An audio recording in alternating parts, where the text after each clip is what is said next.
Welcome to According to Sam, folks. This is episode 314. Hope you guys have had a great Memorial Day weekend. Today is the day that we remember those who sacrificed their lives for us to live in the greatest country in the world. We also remember those who sacrificed their lives based on the lies that were told us, and their lives were sacrificed for no reason at all. And there were a lot of them as well. We remember them today.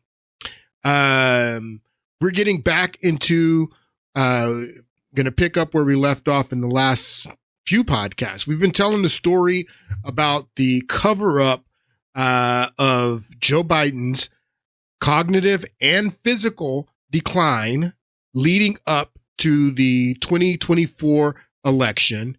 We've been talking about what was motivating the cover up. We've been talking about the conspirators, those in the media, also those in the Democratic Party and in the Biden campaign, and then Biden's tight inner circle. We've been talking about all of that.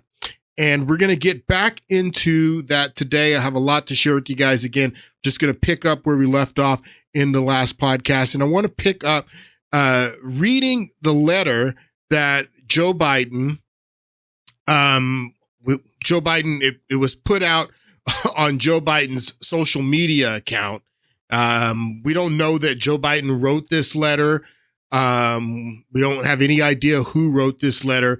But this was the letter that was put out on Joe Biden's behalf, saying that he was dropping out of the race on, you see the date there, July 21st, 2024. This is a few weeks after he had been exposed in the debate with Donald Trump. This was just a week after the failed assassination attempt on Donald Trump. The assassination attempt fails, and then a week later, Joe Biden is dropping out. This comes to a surprise to everyone. Well, I don't know if we were surprised because a lot of people were talking about him getting out and the fact that he had exposed himself. But Joe Biden was defiant up until this Sunday when this letter was put out. And he says he wasn't getting out, that I had a bad night at the debate, but I'm staying in this thing. I'm not getting out. He was defiant. And then out of nowhere, we get this letter.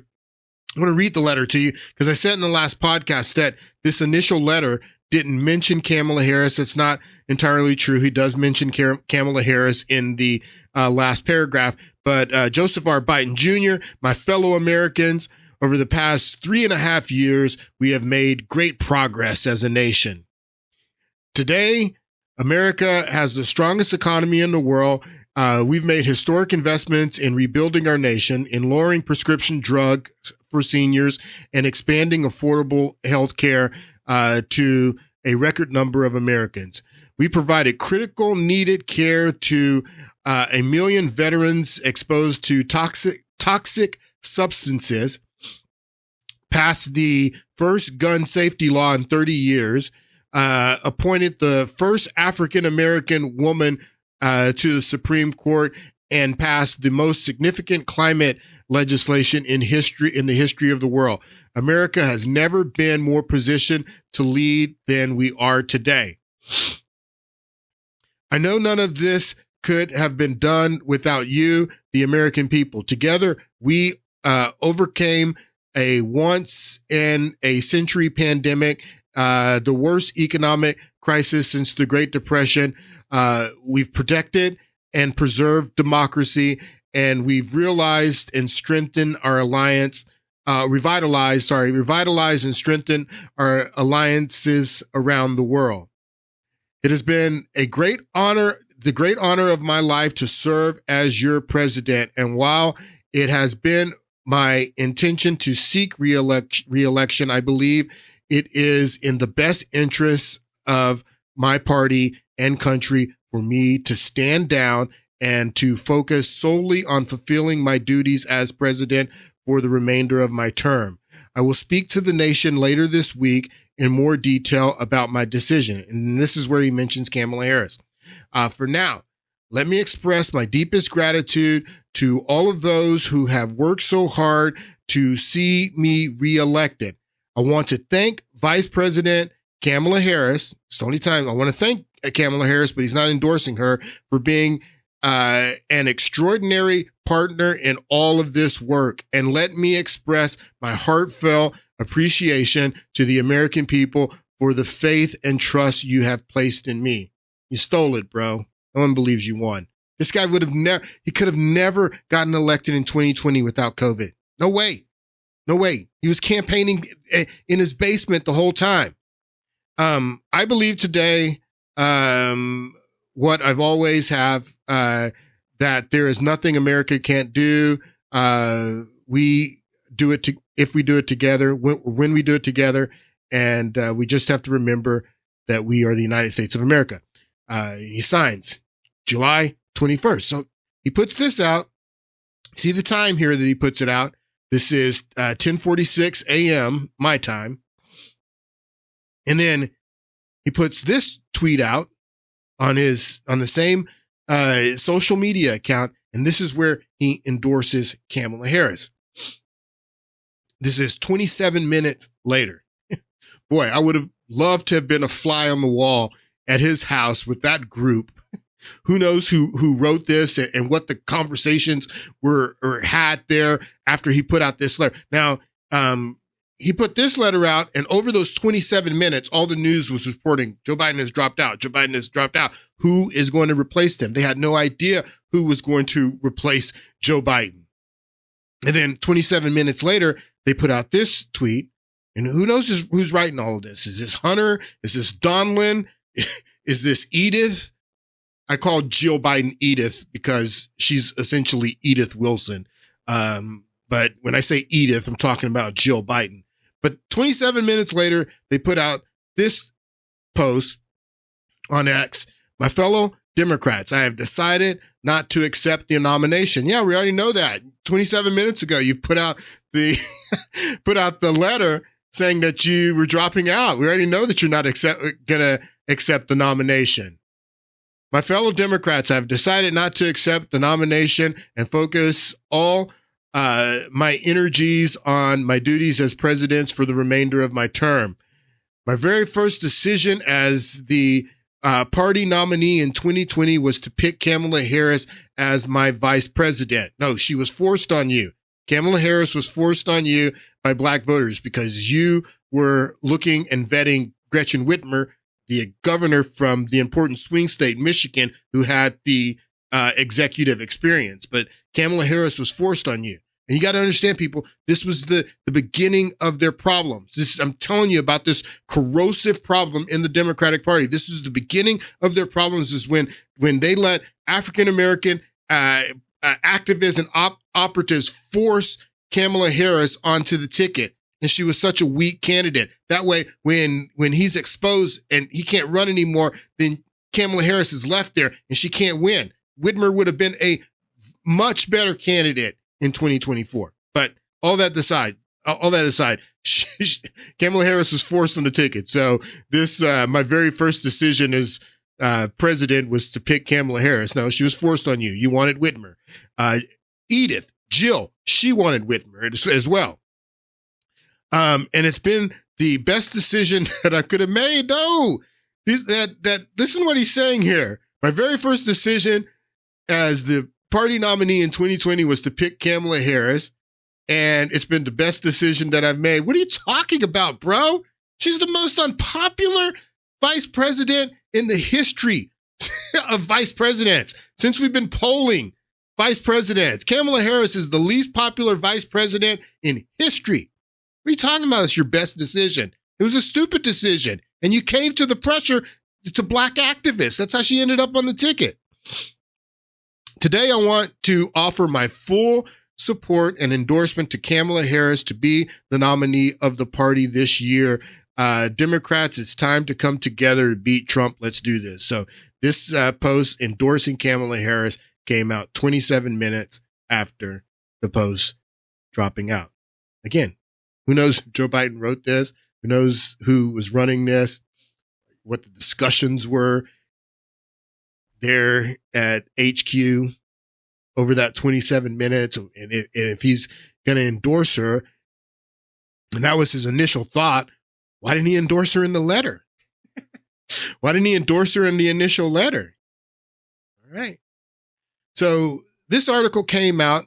Again, this is let's monitor the timeline. The timeline. This letter comes out first on July 21st at 10:46 a.m. Then the post comes out July 21st, just 27 minutes later, July 21st. And then you have this article. Look at the date. This is 3 days later, July 24th. Obama doesn't believe Kamala Harris can beat Trump, which is why he hasn't endorsed her. So 3 days later, after Biden endorses her, Obama still hadn't endorsed her. And then this article comes out in the New York Post, and this article goes viral that Obama doesn't believe she can win. That's why he hasn't endorsed her.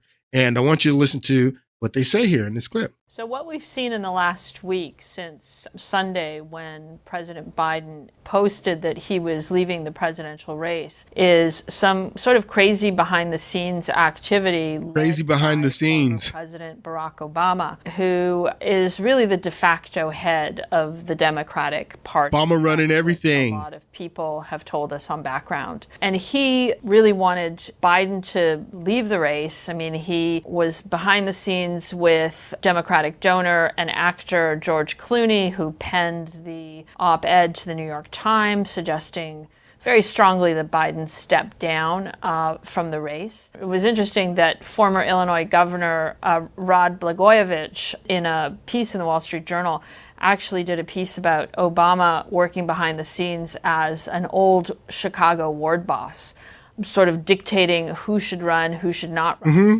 And one of the Obama was running everything. Former President Obama said to Biden was, you know, we want you to leave, but we don't want you to endorse Kamala Harris. We want you to leave, but we don't want you to endorse Kamala Harris. This is what the New York Post was reporting 3 days after Biden had dropped out and endorsed Kamala Harris, is that Obama was running everything, and he was communicating to Biden that we want you to drop out, but we don't want you to endorse Kamala Harris. So when they put this letter out, the very initial letter, it doesn't endorse Kamala Harris. And then 27 minutes later, they put out the post endorsing Kamala Harris. Who's behind all this? Who's behind all this? Obama's saying that I don't want you to endorse, and then they don't endorse initially, but then 27 minutes later, they come out and endorse. What was that about? I'm going to explain to you. Actually did a piece about Obama working behind the scenes as an old Chicago ward boss, sort of dictating who should run, who should not run. And one of the things that we're told that former President Obama said to Biden was, you know, we want you to leave, but we don't want you to endorse Kamala Harris because we want the delegates to choose democratically who is going to be the front runner on the presidential ticket. And it was obvious that former President Obama did not want Kamala Harris. People told us that he was really backing Arizona Senator Mark Kelly. But Biden did most of what he was supposed to do, but he went ahead and endorsed his vice president. 27 minutes later. So the reason that Obama did not want Kamala Harris, people, is because Obama is not stupid again. Obama knew she couldn't win. He knew she couldn't win, and that if she's the candidate, they're going to lose. He knew that. That's why he didn't want the endorsement. And they end up endorsing. And then Obama later on, let's look at the date on this. So look at the timeline. So Biden announces on the 21st, this is July 26th, 5 days later that Obama is finally endorsing, and they do this fake video that is so cringe. Her entire campaign was so cringe. But this is the video of Barack Obama and Michelle Obama pretending that they're calling Kamala Harris to endorse her. Kamala. Hello. Hi. Hey there. Oh, together. Oh, it's so cringe. I can't have this. You phone people call without saying are so to my clueless. Kamala, I am proud of you. This is going to be historic. We called to say Michelle and I couldn't be prouder to endorse you and to do everything we can to get you through this election. And we couldn't be prouder to endorse you. July 26th, this article, Obama doesn't believe Kamala Harris can beat Trump, which is why he hasn't endorsed. What's the date? July 24th. So it was 2 days after this article goes viral from the New York Post saying that Obama is not endorsing because he didn't believe that she can win. It was 2 days later that they staged this fake phone call video where Obama's like, okay, I'm going to endorse. He had to endorse at that point. He had to endorse at that point because all the dominoes were falling and he couldn't go against. He couldn't go against everybody understood. He couldn't go against the 92%. The black woman, the black vote, couldn't go against that. So he knew at that point that he had to, even though he knew she couldn't win, he had to endorse her. So they endorse and fake that phone call, which is absolutely cringe. This is Jill Biden. This is a Washington Post interview. I referenced this in the last podcast, and we're going to read a little bit. This is the New York Times reporting on this Washington Post interview, but it says outgoing First Lady Jill Biden has admitted that she was disappointed, in quotes, quote, disappointed in Rep. Nancy Pelosi of California. She says disappointed that Nancy Pelosi of California was one of those whose decisive intervention. Let me read this again. I'm sorry. Outgoing First Lady Jill Biden, Edith, has admitted that it was disappointing, in quotes, that Rep. Nancy Pelosi was the one who's this. Okay, here, got it. I got it. That Pelosi was the one whose decisive intervention pushed Biden out of the race. So Nancy Pelosi is one of the decisive, because Nancy Pelosi, before Joe Biden puts this letter out, we looked at what Nancy Pelosi said in the last podcast. Before they put this, and this letter catches them all by surprise, is what Nancy Pelosi says, that Obama didn't know, Schumer didn't know, Jeffries didn't know. None of us knew that Biden was going to put out this letter. And then we didn't know that he was going to endorse her either. But then when he endorsed her, we're going to listen to that clip again. But that's what Edith is talking about here, that she was disappointed in Nancy Pelosi because Nancy Pelosi was one of whose decisive intervention pushed Biden out of the 2024 campaign. Quote, this is a quote from the Washington Post interview. "We were friends for 50 years, is what Edith says. She's scorned by this, people. She's scorned. She is pissed off. "We were friends for 50 years, Jill, 73, told the Washington Post in an interview published Wednesday that was billed as her final sit down while in the White House. It was disappointing. We were friends for 50 years, end quote. It was disappointing, is what Edith says. And then this was the appearance at Joe Biden and his wife did on The View, and they get into this. Let's take a listen. And Mr. President, just to follow up on this, some of the reporting is that people like the former president you served under, Barack Obama, George Clooney, a longtime supporter of yours, major Democratic donor, Chuck Schumer, your dear friend Nancy Pelosi, also had expressed concerns about your ability. Hakeem Jeffries too. People keep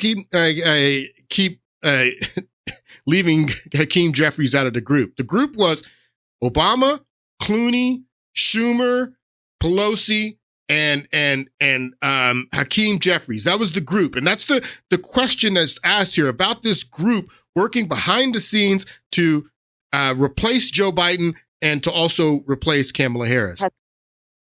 You served under, Barack Obama, George Clooney, a longtime supporter of yours, major Democratic donor, Chuck Schumer, your dear friend Nancy Pelosi, also had expressed concerns about your ability to do the job for 4 more years. Can I ask what your relationship is with President Obama and how you address those concerns that they raised? Well, look, I think that the only reason I got out of the race was because I didn't want to have a divided Democratic Party. It was a simple proposition. And so that's why I got out of the race. I thought it was better to put the country ahead of my interest, my personal interest. I'm not being facetious. I'm being deadly earnest about that. Yeah, we know. And I think that, we still... We finally beat Medicaid. Let's put it this way. I had 6... He already forgot. He already forgot what the question is. The question is about Obama and Pelosi and George Clooney and Chuck Schumer and those people that were working to push you out. What is your relation? That was the question. What is your relationship now? What's it like with these people that pushed you out, which your wife says is very disappointing? We've been friends for 50 years. That's the question. He's already forgot the question. Let's put it this way. I had 6 more months. I did a pretty good job in 6 months. Yeah. As a Senate president. What about your relationship with Obama, bro? In Brazil in November, I was meeting with Xi. There's nothing that changed in terms of my work ethic or the success we had. What about your relationship with Pelosi and Obama and Schumer? But look, I understand, and the last thing we needed was for me to, and by the way, it's not illegitimate to say, look, I know he only looks like he's 40, but at the end of that term, he'd be 86 years old. I get it. I understand the concern. I really do. But the point of the matter is that I would offer specific evidence, if we had time, exactly what I got done when I was supposedly lost my cognitive capability. He already forgot. And secondly, he didn't even know. Did after we got out of what the the question out of the was. race, I was still going to be president. Yeah. I think I did a pretty damn good job the last 6 months. So he doesn't answer the question at all. He doesn't answer. The question was, these people who your wife says you guys have been friends with forever, Pelosi for 50 years, is very disappointing that these people who you thought were your friends were pushing you out and you didn't want to get out. That was the question. What's your relationship like with them? He never even answers. He forgot in the middle of answering the question what the question even was. So, what freaked everybody out was that debate. Yep. It wasn't a great night. It was a bad night. Terrible night. And everybody lost their mind. Yep. Because, of course, no one has ever had a bad night when they were. Right. Nobody tries to have a bad night. Sometimes it happens. Yeah. So this is what started. Yep. Both sides with this, he can't do this, this needs to stop. Why do you think that caught fire? Why do you think people bought into it, especially the Democrats? Did you watch the debate? First of all, we still were winning primaries. We were still doing everything. The Democratic Party at large didn't buy into it, but the Democratic leadership and some of the very significant contributors. Yeah, all the people who Alyssa mentioned. She mentioned all the significant contributors. He's saying that the voters, particularly the black voters, particularly the 92% of 6% of the country, yeah, they had your back for sure. But he's saying that it was just a few in leadership that did want me to get out. That, yeah, the voters still have my back. Black voters still have my back, even after I exposed myself in the debate. He's absolutely right.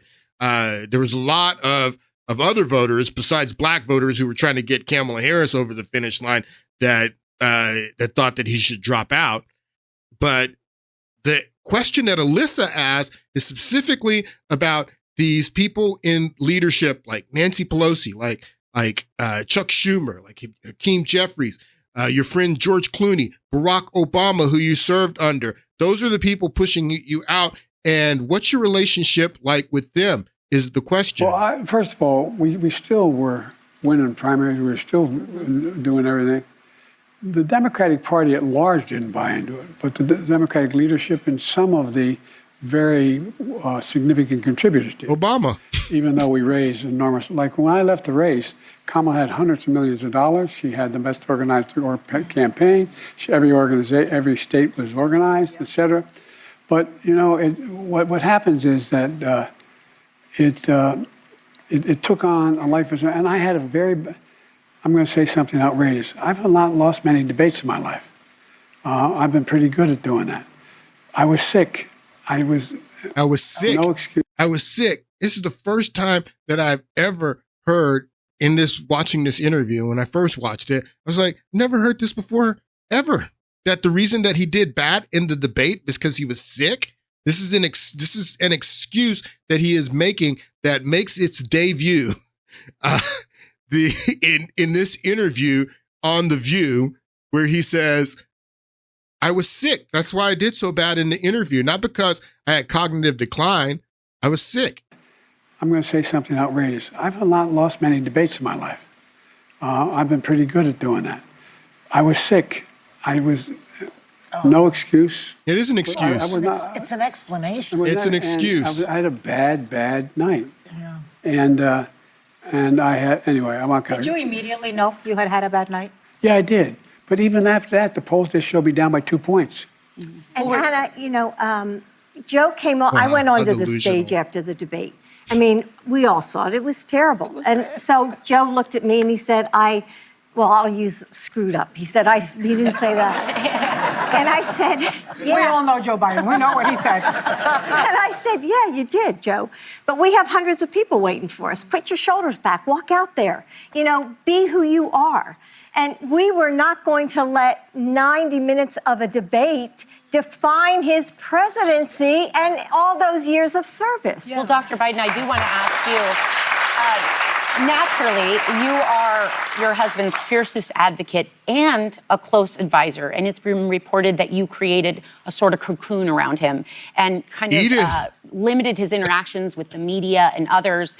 Do you think you could have been too close to the situation to objectively gauge whether he could handle a full 4 more years? I was with Joe day and night. I saw him more than any other person. I woke up with him. I went to bed at night with him.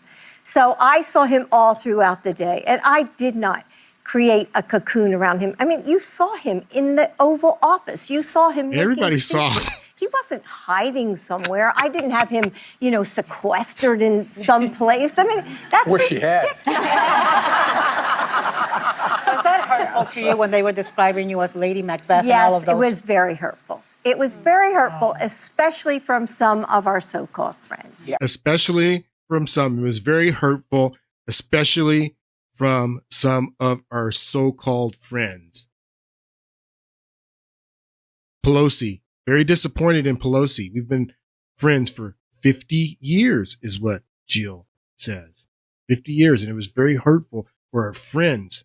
That's the answer that when Alyssa asked the question in the beginning, what's your relationship like with these people, with Obama, with Pelosi, with Clooney, with Schumer, with Hakeem Jeffries? That's the question that Alyssa asked, and this is the answer right here that Edith gives. Is very hurtful, especially from our friends, that we thought these people were our friends. And what I want to submit to you people is that when this post came out 27 minutes after the letter where Joe Biden says he's not going to run anymore, that this post came out, that they endorsed Jill and Joe Biden endorsed Kamala Harris, not because they believed she could win, is because they knew she couldn't. They endorsed Kamala Harris just to get back at these people because they knew this is the outfit that Jill Biden wore on election day. Bright Republican red. Look at the smile on her face. She knew what was getting ready to go down. She knew that Kamala Harris was not going to win. She knew that Obama and Pelosi and that group didn't want Kamala Harris. And she knew that Kamala Harris couldn't win. And I submit to you that when they endorsed Kamala Harris, they endorsed Kamala Harris knowing that she was going to lose. Let's listen to Nancy Pelosi and what she said to Ezra Klein again. Yeah, well, I think here's the thing. The thought was that if this were to happen, but it happened fast, none of us had any idea he would do it that Sunday. None of us had any idea that he would do it that Sunday. We had no idea that he was going to do this, is what Nancy Pelosi says. I didn't have any idea. Most people didn't. So when he did that and endorsed her, then the thought was everybody wanted an open process. Let's see the talent. Let's see the bench of the Democrats and let them compete and see what they can attract. But when he endorsed her, then it was, are you with Kamala or not? Yeah, well, after he endorsed her, it was where either you were with Kamala or not. And Nancy Pelosi understood. She understood it a lot faster than Obama understood what had just happened, that the Bidens and whoever put this out, that they got the better of them. She understood it immediately because the very next day is when Nancy Pelosi comes out. It takes Obama another 5 days after Joe Biden endorses Kamala Harris to make that fake video and actually endorse her. But Nancy Pelosi came out the very next day. She understood what had just happened, that they got ahead of us because he endorsed her. And then basically are you going to go against the 92% of 6%, or are you going to get behind Kamala Harris? And she understood that immediately. And then the dominoes started to fall. And I want to bring in CNN's Jamie Gangel to talk a little bit about that. Nancy Pelosi has just endorsed this is the Kamala day after Harris in her presidential run, and it seems like she may be not the last when it comes to either former or current congressional leaders. So I think we're going to see today the trifecta of Democratic leaders. We just heard Nancy Pelosi, former speaker. I am told by multiple sources that as soon as today, and I would guess today, we're going to see Senator Schumer on the Senate side, leader there. So the members of the group, Schumer, Pelosi, James Clyburn had come out that day. We heard in the last podcast from the author of the book Fight that Obama was even trying to get, even after Biden endorses, Obama was trying to get Clyburn on the phone to still, even though the endorsement had come out, Obama hadn't given up yet. He still wanted to force Kamala Harris out. He tries to get Clyburn on the phone, and Clyburn comes out with his endorsement right away. And everybody else comes out with their endorsement right away. Pelosi the next day, Schumer the next day, and the dominoes start to fall. Leaders. We just heard Nancy Pelosi, former speaker. I am told by multiple sources that as soon as today, and I would guess today, we're going to see Senator Schumer on the Senate side, leader there, and Hakeem Jeffries on the House side. That would leave just Barack Obama. So that would leave just Barack Obama, the last to endorse. He becomes the last to endorse because he didn't want to endorse because he knew she couldn't win.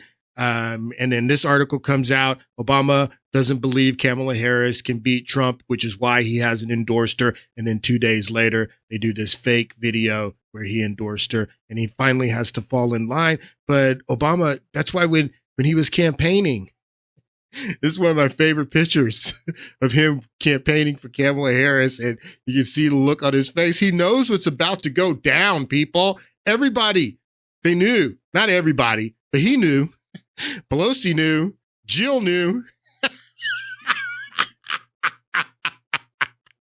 Edith knew what was about to go down. They knew that she was going to lose. They knew that she couldn't win. She's the least popular vice president in history. They knew. And then this is an interview, and Nancy Pelosi has done several interviews since the elections where she's asked this question about, why didn't you have an open process after Joe Biden dropped out? Why didn't you guys have an open process? Listen to what she says. You had reportedly said you wanted a sort of an open primary if Joe Biden stepped down. Did you change your mind because you saw all the excitement around Kamala Harris? No, I didn't change my mind. We had an open primary and she won it. Nobody else. We had an open primary and she won it. That's what Nancy Pelosi says now. And she's made this statement over and over again. after the fact that, yeah, there was an open process. Whoever wanted to get in, they could have gotten in after I've endorsed Kamala Harris, after Chuck Schumer has endorsed her, after everybody has come out and endorsed her and they have all of this support around her. Anybody who wants to get in, they can still get in. And it's still going to be an open process. We had an open process. That's what she says. We had an open process. You changed your mind because you saw all the excitement around Kamala Harris. No, I didn't change my mind. We had an open primary and she won it. Nobody else got in the race because she was politically astute. Why did no one else get in the race? Because it wasn't an open process at that point. That's what, when this young lady who was the delegate, and I've played her clip in the past two podcasts where she says her experience was that they did not want to. Here, let's just listen to what she says again. Hey guys, okay, so I wanted to share with you guys a really quick memento story. It's not really a memento, it's not really a story, but I wanted to give my thoughts about this book that came out. It's called Fight, and it tries to tell a story about what happened during the 2024 election. Now, I was a delegate at the 2024 National Convention, and basically, I think it's important for me to speak because I do not want history to be rewritten. I think this is a very important time that we're living through.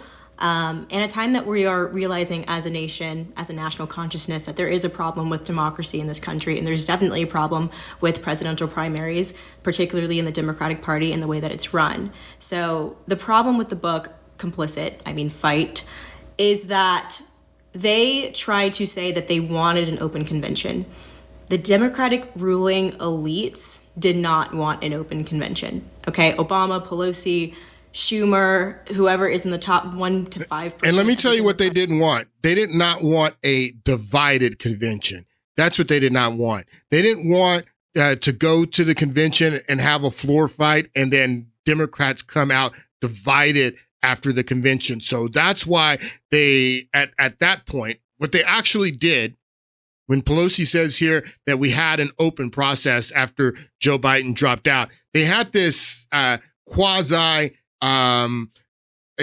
opening where they told, after all of them have endorsed Kamala Harris, Biden endorsed her, Schumer endorsed her, Pelosi had endorsed her, Hakeem Jeffries, all the leadership, James Clyburn has endorsed her. She's got all this support. So they basically said, well, if anybody wants to get in, you have until a few days before the convention and you have to make your name known and go ahead and get in the race. And then we're going to have a process. And who's going to get in under that situation? Who's going to get in and have to deal with intimidation by the 92% of 6%, and what they would do. I was playing this clip in the last podcast of this woman and what she's saying in that process where they're saying anybody can get in, and she's like, put a name on it. Go ahead, get in and see what we do to you. Listen to what she's saying. Let me tell you something. I don't want to hear shit about a motherfucking open process. If you don't want Vice President Kamala Harris to be the presidential nominee, then put a motherfucking name on it on who the hell you think should be. See, people are so sick of this, people. People are so, look at how this woman presents, and it has nothing to do without being black at all. And this black woman attitude, because this is a black woman who's a Democrat. She's a black Democrat. And look at the way she presents and the way this one presents.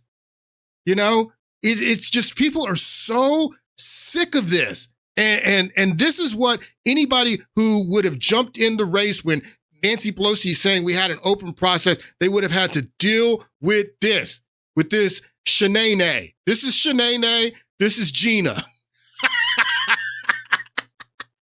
This is Shanae, and people are sick of Shanae. You think should be the presidential nominee over Vice President Kamala Harris. It ain't gonna be no anybody but motherfucking Kamala Harris. Ain't no time for motherfucking hypotheticals, bitch. If you have somebody that's more qualified, put that motherfucking name on it today.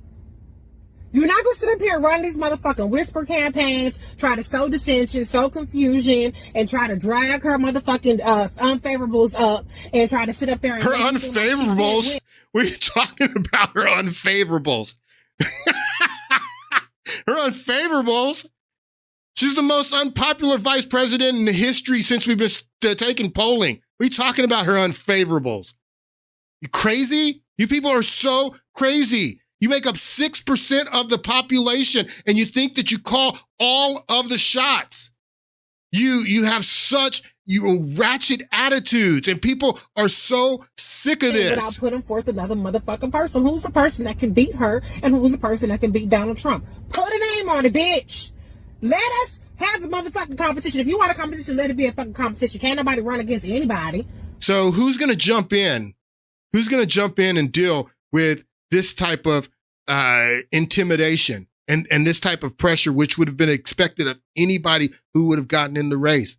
So Kamala Harris becomes the nominee, even though she can't win because of this pressure, the same pressure that this is the type of pressure that Joe Biden got and Jill got when in 2020, when they secured the nomination and they wanted to run with Gretchen Whitmer, that Democratic Party wouldn't have been in this situation if Joe Biden wouldn't have caved to this pressure. And I told you why he caved to this pressure, that they were basically when these black activists were putting this pressure on Joe Biden during the 2020 campaign, he was going to ignore them and continue to vet Whitmer and announce Whitmer as his running mate. But then he goes on the Charlemagne the God show and he puts his foot in his mouth saying that you ain't black if you don't support him.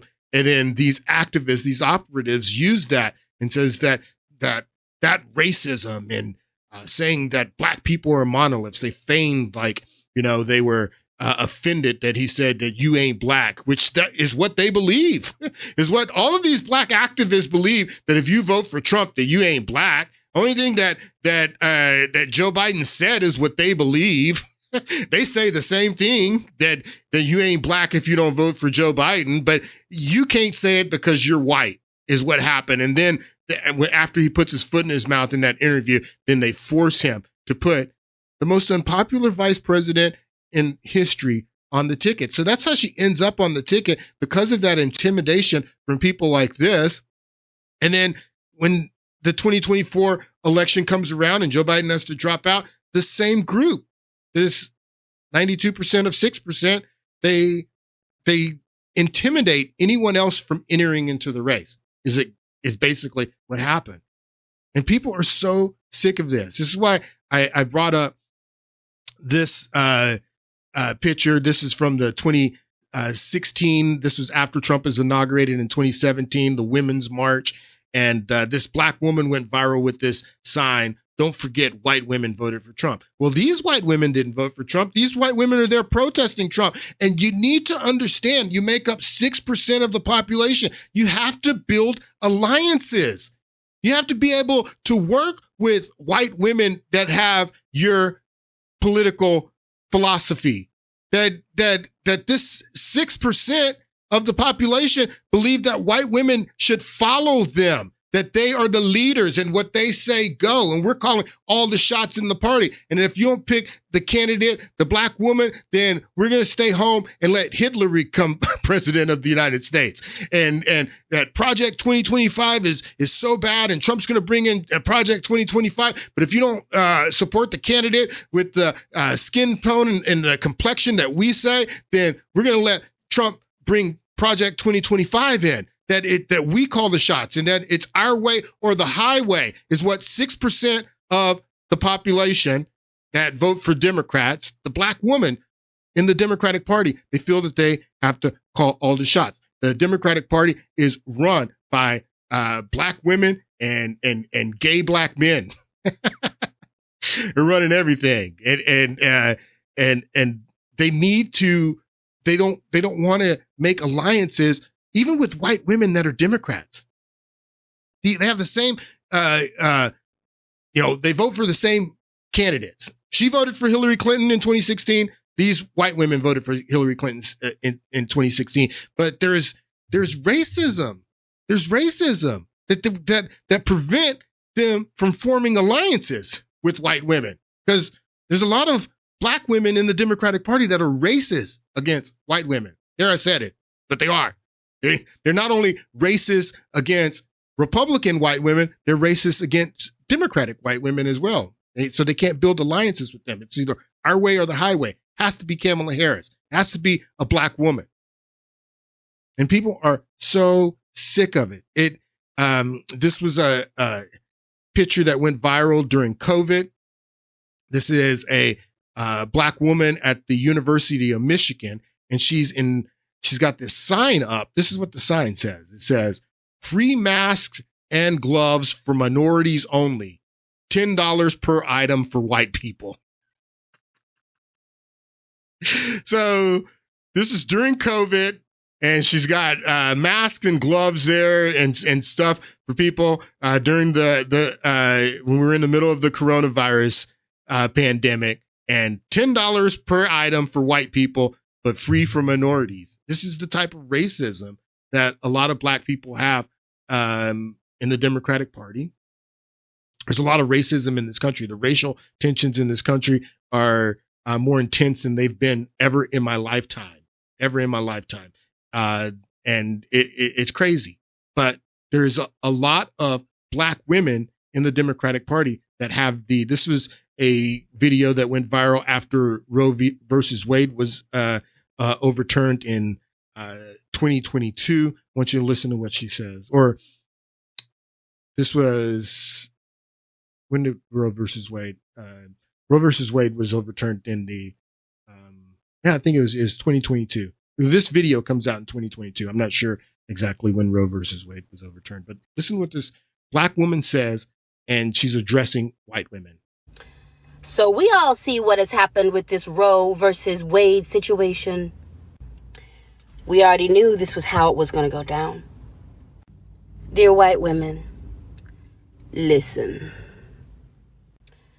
Your only play in this, if you value your life, is to shut the fuck up. Shut up.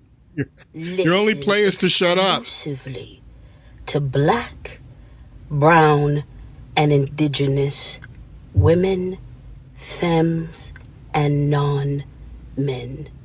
Throw every resource you have and use your privilege to back us in every way.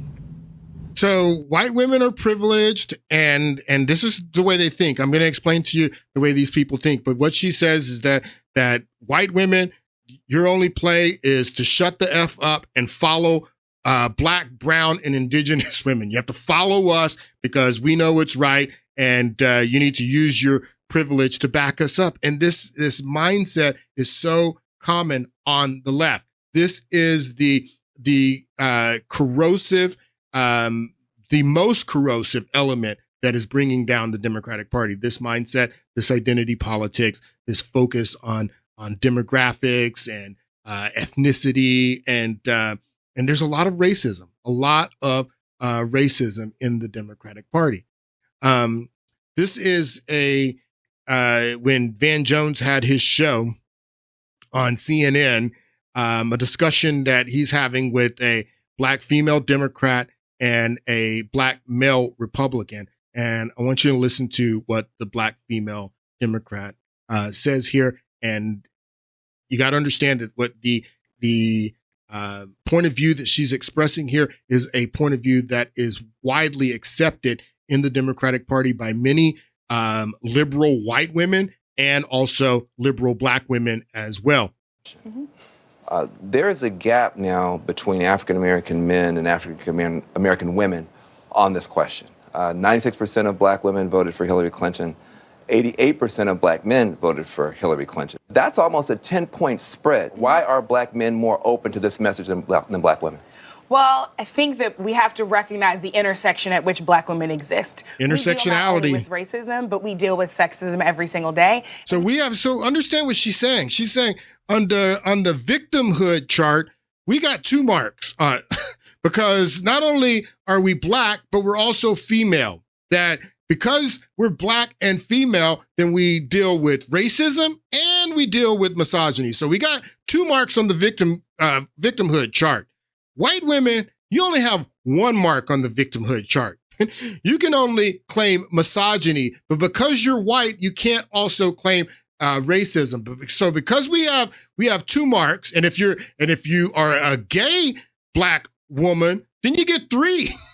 So I got to listen to the gay black woman more than I listen to the straight black woman because she's got 3 marks on the victimhood chart. That's how they think. This is how these people think. So because white women only have 1 mark on the victimhood chart, which is misogyny, they still have white privilege, and that white privilege opens doors for them. And so the white liberal woman also understands that the victimhood points that the black woman gets also opens up doors for them. Like, you understand that black women fight for diversity. The people that benefit most from diversity, equity, and inclusion are white women. But the black women open up the doors for them. So that's why liberal white women are happy to put black women out front. And like I said in the last podcast, to block for them so they can score touchdowns.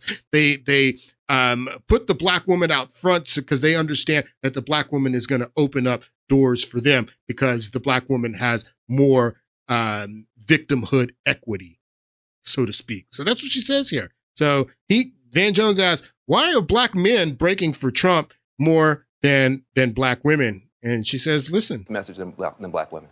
Well, I think that we have to recognize the intersection at which black women exist. We deal not only with racism, but we deal with sexism every single day. And we deal with the unique struggles that comes with being a black woman, the accusations of being the angry black woman, the idea that we're always strong and that we never hurt and that we never cry. So there are unique issues to being a black woman that make us see things a little bit differently. But I think if we think there are unique issues that black people have a keen way of seeing things because of the intersection that we find ourselves in. Because we have more points on the victimhood chart, then that gives us insight. Miss Cleo.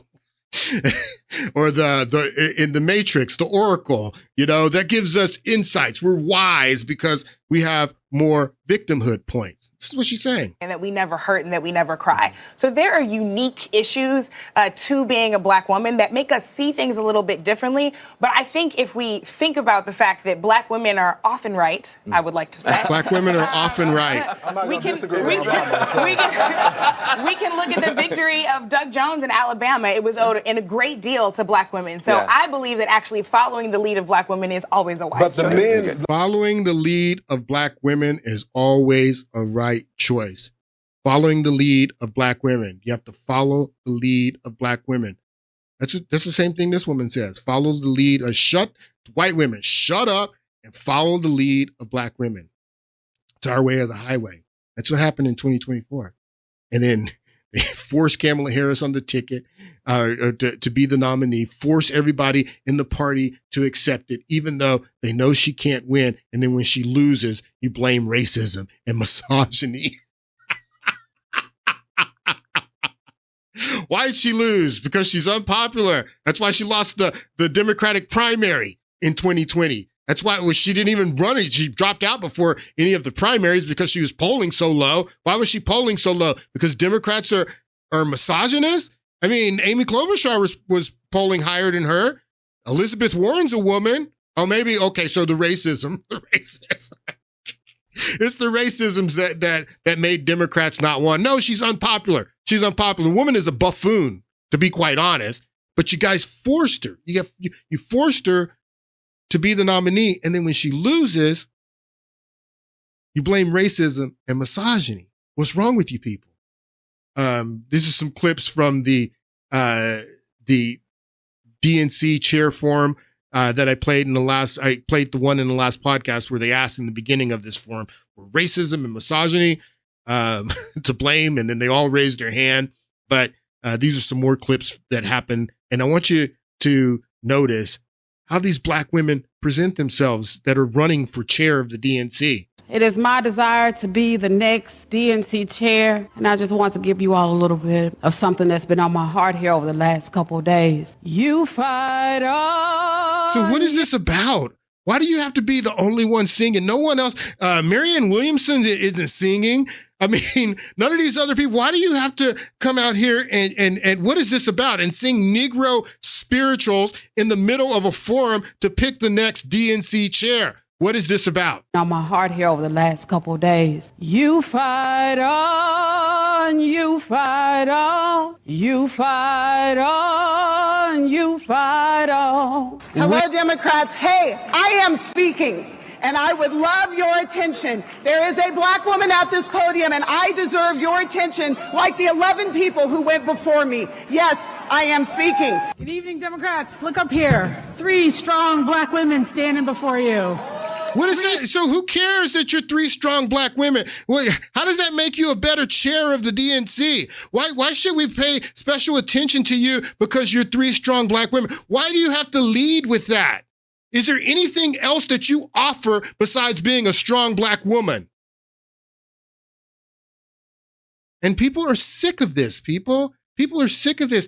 And the fact that black women in the Democratic Party that make up 6% of the population want to shame white women for voting for Trump, you've expressed nothing but vitriol towards white women. You refuse to make alliances with them. You say it's our way or the highway. And a lot of white women are sick of it, like this woman. She is recording her decision to leave the Democratic Party. Her name's Natalie. I want you to listen to what Natalie says about why she left the Democratic Party. So everyone and their mother is walking away from the Democrat Party right now. And I want to share my story of why I walked away from the Democrat Party after a lifetime of being a Democrat, voting for Obama, voting for Hillary Clinton. In fact, in 2016, I drove 100 miles round trip just to vote for Hillary Clinton. And that was because I was still registered in an old county, even though I had moved to Los Angeles County about 2 years prior. But I was so politically unmotivated and politically uninformed that I couldn't be bothered to register in LA County in time to actually vote in the election that was super important to me. So I drove 100 miles round trip just to vote for Hillary Clinton. Didn't know anyone else or anything else on the ballot. And when Hillary lost in 2016, that night I was working on a play because I was an actress for a long time. And there were tears. There were tears from me. There were tears from the other actors. We had a rehearsal going on and people were crying. And I was pretty outraged that Donald Trump had won. And I wasn't like in the streets, a zealot. I didn't have blue hair, but I was like default a Democrat. Everyone I knew in my whole life, other than my parents, were Democrats, were liberals. I was born and raised in Southern California. I had been an actress for a very long time. And I feel like, especially because of those things, but also just in general, the world is set up for you to be liberal. The world is set up for you to be a Democrat. And being anything else takes work. She's absolutely right about that. I love that part of what she says, that the world is set up. Everything in society is set up for you to be a liberal and to be a Democrat. It is all supported and reinforced from your schooling, from what it comes in the media, from everything reinforces you being a liberal, and it takes work. It takes work to be something else, is what she says. Up for you to be a Democrat, and being anything else takes work. It actually takes some research and takes some doing. So I was just reflexively Democrat and never really questioned, is there a different way to vote? Is there a different way to think? I just took it as gospel truth that if you're a compassionate, good person who cares about other people, you vote Democrat. And I took it as gospel truth. Everything the media was telling me about Donald Trump. I thought he was a sexist. I thought he was a racist. I couldn't really pinpoint to you why specifically I thought those things, but I would see the headlines and I would see the things my friends reshared on Facebook, and I believed them. But then a couple things happened. The first one was like a planting of a seed. It didn't make me walk away, but it did plant the seed that came to fruition years later. And that was that around 2016, 2017, that's when I first remember hearing the phrase white privilege. And like I said, I was an actor. Around that time, I saw this intense push for racial diversity above everything else. It became very clear that there was only one type of story that actors, that Hollywood, that theater wanted to tell, and it wasn't mine as a white woman. And this idea of white privilege especially just felt like such a punch in the gut, because I do not have white privilege. I have watched my parents struggle in ways that are immeasurable. I have watched my grandparents struggle. I myself have struggled. And I am blessed in a lot of ways to be an American, to be able-bodied. Well, you got to listen to, man, I don't have time to play her, but you get the gist. You get the gist that women like this are turning women like this off. And that's what's contributing to a lot of white women who make up a larger percentage of the population than 6% of the population. A lot of white women, white people in general, are like, yeah, I used to be a Democrat, I even voted for Obama, but I am turned off by this focus on identity and black women saying that we have to follow them and we need to shut the F up and that Kamala Harris has to be the nominee no matter what. And if we bypass Kamala Harris, then we're going to stay home because you bypassed the black women, not willing to make alliances, not willing to work with white people or white women or white people in general to form alliances, winning alliances. This was not a winning choice right here. And Jill knew. Where's Jill? Where's Edith? She knew. She knew it was up. Anyway, I'll be back on Friday. We're going to get back into this on Friday. I have so much that I still want to share because this is, again, a corrosive problem in the Democratic Party. No one else is telling you this. Everybody's talking about this, but they're not talking about it the way that I'm talking about it. And we're going to talk about it some more on Friday. Hope you guys have a great week, and I'll see you on Friday.